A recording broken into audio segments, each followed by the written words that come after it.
Di sesi sekarang, kita membahas tahap ketiga pengakuan pendapatan, yaitu penentuan nilai transaksi. Nilai transaksi atau transaction price adalah jumlah imbalan yang diharapkan akan diterima oleh perusahaan dari customer.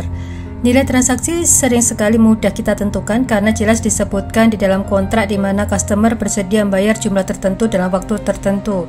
Contohnya ketika di ilustrasi terkait Cafe Beans, nilai transaksi adalah harga jual secangkir kopi. Atau di contoh penjualan software, nilai transaksi adalah harga jual software termasuk jasa konsultasi. Namun di jenis kontrak lainnya, perusahaan harus mempertimbangkan beberapa faktor seperti variable consideration atau imbalan variabel, time value of money atau nilai waktu uang, non-cash consideration atau imbalan non-cash, dan consideration paid or payable to customer atau utang imbalan kepada pelanggan. Pertama, kita membahas variable consideration. Di beberapa transaksi, nilai atau harga barang atau jasa sangat tergantung dengan kejadian atau peristiwa di masa yang akan datang. Kejadian di masa depan itu bisa meliputi kenaikan harga, diskon, pemberian bonus, atau royalti. Dalam kejadian seperti itu, perusahaan mengestimasi jumlah imbalan variabel yang akan diterima oleh perusahaan. Estimasi tersebut dilakukan untuk menentukan berapa jumlah pendapatan yang harus diakui. Untuk itu, perusahaan menggunakan expected value atau nilai yang diharapkan. Perusahaan juga bisa menggunakan most likely amount atau nilai yang kemungkinan besar akan terjadi. Perusahaan memilih salah satu dari dua pendekatan ini dengan mempertimbangkan metode mana yang paling cocok untuk menentukan jumlah imbalan yang tergantung dengan kondisi atau karakteristik transaksi perusahaan untuk menghasilkan pendapatan. Slide ini memberikan panduan terkait pemilihan metode yang kita bahas di slide sebelumnya, yaitu menggunakan expected value atau most likely amount. Expected value merupakan jumlah dari kemungkinan nilai yang diharapkan terjadi dalam kondisi yang tidak pasti. Penentuan nilai variable consideration dengan menggunakan metode expected value cocok untuk perusahaan yang memiliki banyak kontrak dengan karakteristik atau transaksi yang mirip. Metode berikutnya adalah most likely amount yang merupakan jumlah atau nilai yang kemungkinan terjadi dalam kondisi yang tidak pasti. Pendekatan ini cocok digunakan jika kontrak hanya memiliki dua kemungkinan di masa yang akan datang. Untuk lebih jelasnya, kita bahas contoh transaksi. Dicontohkan di sini, perusahaan bernama Peabody Construction Company memiliki kontrak dengan customer untuk membangun gudang atau warehouse. Nilai kontrak adalah $100.000. Di samping itu terdapat bonus kinerja senilai $50.000. Bonus ini akan dibayarkan pada waktu penyelesaian pekerjaan. Dalam kontrak diatur bahwa nilai bonus kinerja akan berkurang sebesar 10% per minggu jika perusahaan terlambat dalam menyelesaikan kontraknya. Kontrak dengan customer ini sama dengan kontrak yang sudah sering dilakukan dengan customer lain sebelumnya, sehingga manajemen memiliki keyakinan untuk bisa memprediksi kejadian di masa yang akan datang. Sehingga berdasarkan pengalaman sebelumnya dengan kontrak sejenis, manajemen mengestimasi adanya kemungkinan sebesar 60% bahwa kontrak akan diselesaikan tepat waktu.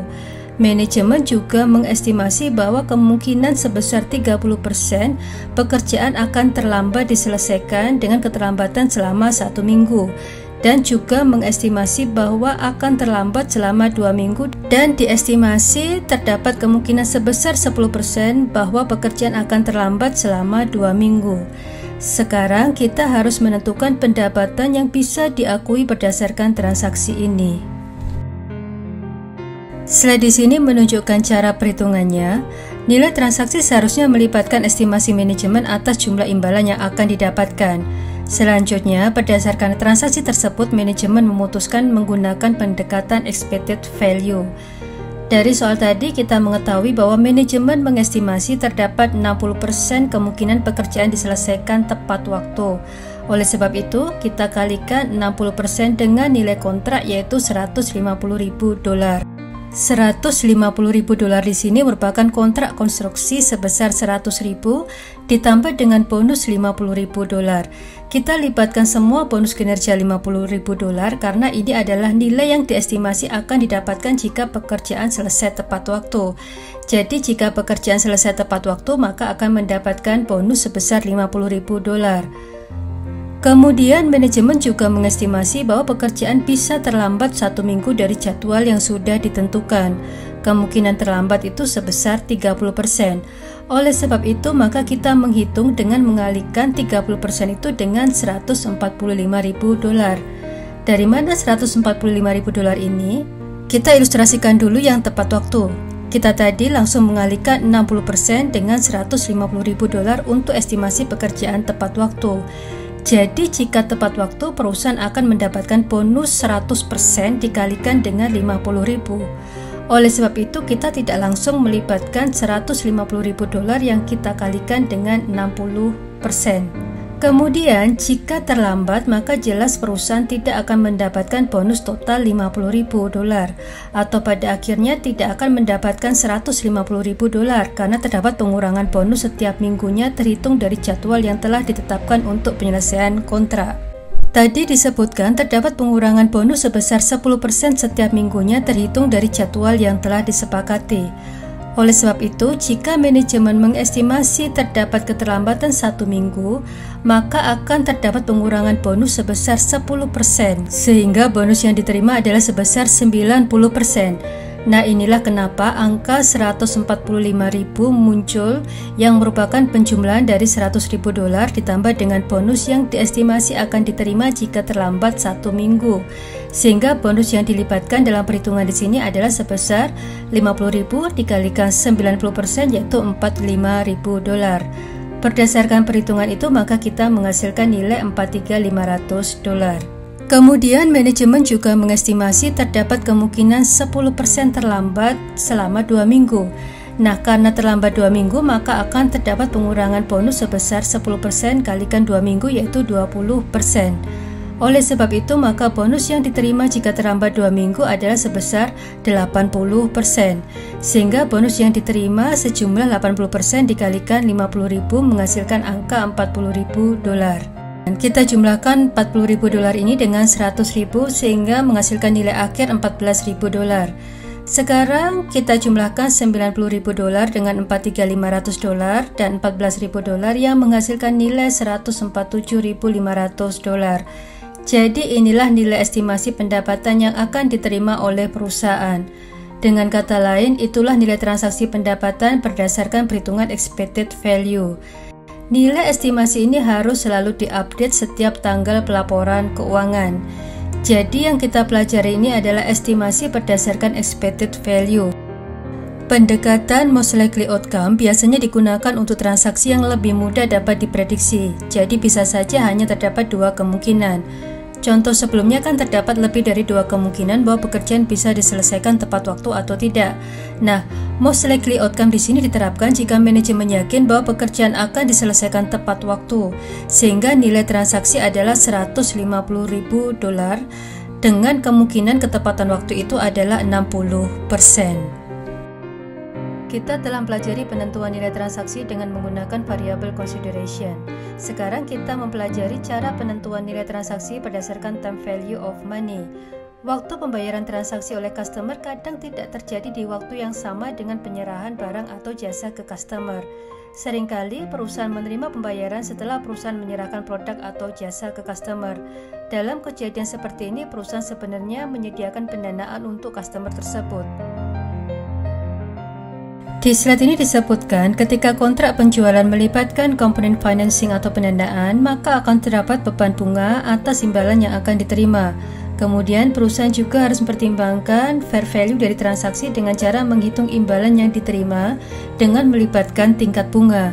Selanjutnya perusahaan melaporkan beban bunga atau pendapatan bunga.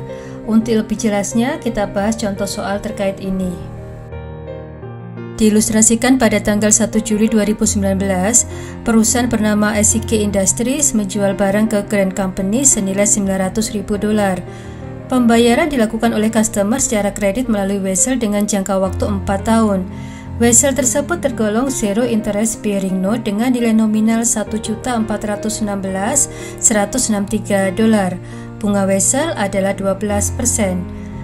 Barang yang dijual memiliki harga pokok senilai 590.000 dolar. Pertanyaannya sekarang adalah, berapa nilai pendapatan yang harus diakui oleh SCK Industry pada tanggal 1 Juli 2019 dan berapa jumlah pendapatan yang harus dilaporkan di laporan keuangan tanggal 31 Desember 2019. Di sini SIK harus melaporkan pendapatan sebesar $900.000 pada tanggal 1 Juli 2019, di mana nilai itu menggambarkan fair value persediaan dalam kasus ini. Oleh sebab itu, pada tanggal 1 Juli 2019, SIK membuat jurnal dengan mendebit note receivable pada sales revenue sebesar $900.000. Kemudian SIK juga menjurnal cost of goods sold pada inventory sebesar $590.000. Selanjutnya di tanggal 31 Desember 2019, SIK harus membuat jurnal penyelesaian terkait dengan pendapatan bunganya dan pengurangan nilai piutang vesselnya. Jadi SIK mendebit notes receivable pada interest revenue sebesar $54.000. Nilai ini berasal dari rate bunga 12% dikalikan dengan $900.000, kemudian dikalikan dengan periode waktu jalannya bulan dari tanggal 1 Juli 2019 sampai dengan tanggal 31 Desember 2019, yaitu 6 bulan. Jadi 12% kalikan 900.000 kemudian dikalikan 6/12 sehingga menghasilkan nilai $54.000. Oleh sebab itu, jurnal penyelesaiannya adalah debit notes receivable dan credit interest revenue sebesar $54.000. Jadi itulah cara kita menentukan nilai transaksi berdasarkan time value of money. Di transaksi tersebut, perusahaan telah menyerahkan produknya customer, tapi customer baru membayar dalam kurun waktu 4 tahun. Sehingga pasti penerimaan uang di tahun keempat akan dipengaruhi oleh perubahan nilai uang karena waktu. Oleh sebab itu, perusahaan menggunakan time value of money untuk menentukan nilai transaksi. Tapi jika customer berhutang ke perusahaan dalam kurun waktu kurang dari 1 tahun, maka perusahaan tidak perlu menggunakan time value of money. Cara penentuan nilai transaksi sekarang adalah dengan menggunakan non-cash consideration atau imbalan yang diterima oleh pihak penjual dalam bentuk non-cash. Perusahaan sering menerima pembayaran bukan dalam bentuk cash, yaitu bisa dalam bentuk barang, jasa, atau jenis non-cash lainnya. Ketika terdapat transaksi seperti ini, maka perusahaan pada umumnya mengakui pendapatan berdasarkan fair value dari imbalan yang diterima. Contohnya, perusahaan menjual jasa konsultasi keuangan, kemudian perusahaan menerima pembayaran dalam bentuk saham biasa atau ordinary shares. Di sini, perusahaan harus mengakui pendapatan sebesar fair value dari saham yang diterima tersebut.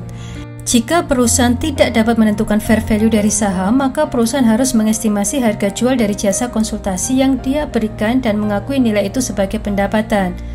Selain contoh pembayaran dari saham, perusahaan bisa saja menerima pembayaran dalam bentuk kontribusi seperti donasi atau hadiah.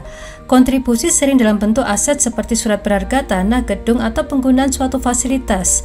Dalam contoh seperti ini, maka perusahaan mengakui pendapatan senilai fair value dari kontribusi yang dia terima. Di contoh lain, konsumen juga membayar dengan menyediakan barang atau jasa. Contohnya, konsumen untuk membayar menyediakan peralatan atau tenaga kerja atau barang atau jasa yang dia terima. Nah, imbalan yang diterima oleh pihak penjual tersebut harus diakui sebagai pendapatan berdasarkan fair value dari barang yang dia terima. Sekarang kita membahas penentuan transaksi jika tergolong consideration paid or payable to customers atau uang imbalan kepada customers. Perusahaan sering juga menawarkan penjualan dengan melibatkan diskon, kupon, pemberian produk gratis, atau dalam bentuk memberikan jasa. Jika perusahaan melakukan penjualan seperti ini, maka jelas imbalan yang dia terima akan berkurang. Untuk lebih jelasnya, kita bahas contoh soal. Dicontohkan, perusahaan bernama Samsung Company menawarkan volume diskon sebesar 3% jika customer membeli produk minimal seharga 2 juta yen. Pada tanggal 31 Maret 2019, Samsung berhasil menjual senilai 700.000 yen ke Arctic Company. Di 2 tahun sebelumnya, Samsung berhasil menjual senilai 2 juta yen ke Arctic Company juga di periode tanggal 1 April sampai 31 Desember. Kemudian informasi lain yang bisa kita dapatkan dari soal ini adalah kita mengasumsikan bahwa Samsung menyiapkan laporan keuangan 4 bulan sekali.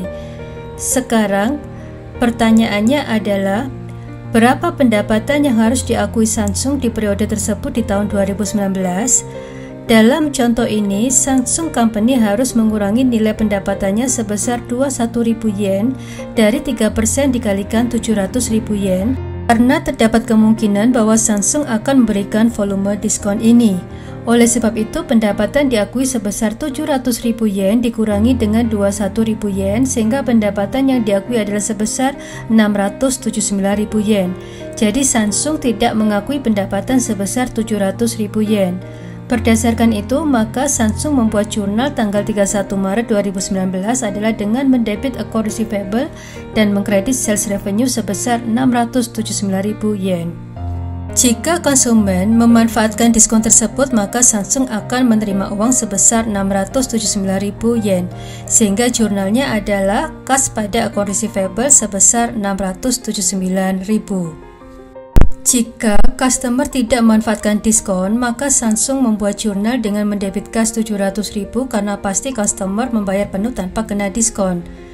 Kemudian, piutang didebit sebesar 679.000. Debit piutang ini karena sebelumnya di tanggal 31 Maret 2019, Samsung sudah membuat jurnal estimasi pendapatan dengan mendebit piutang dan mengkredit sales revenue sebesar 679.000. Jurnal itu dibuat karena berasumsi customer akan memanfaatkan diskon. Namun kenyataannya customer tidak memanfaatkan diskon, sehingga kita harus mendebit piutang tersebut sebesar 679.000. Selanjutnya kita mengakui adanya sales discount for VAT di kredit sebesar 21.000 yen. Akun ini menggambarkan diskon penjualan yang sudah diperhitungkan sebelumnya di pendapatan, namun ternyata diskon ini tidak terjadi karena customer tidak memanfaatkan diskon. Akun sales discount for VAT dilaporkan di pendapatan dan beban lain atau other income and expense di laporan laba rugi. Kita telah selesai membahas materi terkait penentuan nilai transaksi. Setelah ini kita akan bahas tahap keempat dan tahap kelima, yaitu alokasi nilai transaksi ke separate performance obligation, dan juga kita akan membahas tahap pengakuan pendapatan ketika kita sudah menyelesaikan kewajiban.